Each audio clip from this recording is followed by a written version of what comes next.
971 दिन हो गए इमरान खान को जेल में, और ऐसे जराइम जिनका ना ही तो कोई आज तक सबूत पैदा हो सका है और ना ही उनके खिलाफ कोई किसी वकील की जिरा मुकम्मल हो सकी है। एरिक लीविस ये अमेरिका के इंसानी हकूक़ के एक वकील हैं। उन्होंने आज इंडिपेंडेंट न्यूज़ में अपने एक मजमून में लिखा कि अफरा तफरी के इस दौर में इमरान खान की रिहाई लाजमी व मलजूम है।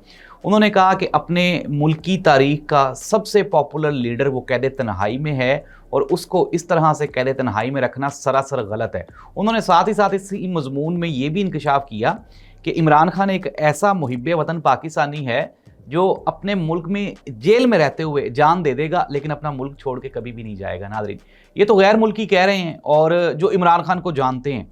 नादरीन, एक वक्त ऐसा था, मियां नवाज शरीफ साहब जब उनके ऊपर केसेस बने, यहाँ से वो चले गए, तो कोई भी एक इंटरनेशनल आवाज़ नहीं उठी उनके हक़ में। लेकिन इमरान खान का जो सिनेरियो है, इमरान खान की जो पर्सनैलिटी है, इमरान खान का जो स्वैग है ना, वो पूरी दुनिया में सर चढ़ के बोलता है। और यही वजह है कि दुनिया के हर प्लेटफॉर्म से इमरान खान के लिए आवाज़ें उठी हैं, चाहे वो UN हो, चाहे वो यूरोपीय यूनियन हो, चाहे वो अमेरिकन कांग्रेस हो, बरतानिया की पार्लियामेंट हो, ऑस्ट्रेलिया की पार्लियामेंट हो, पूरी दुनिया से इमरान खान के लिए आवाज़ें उठी हैं।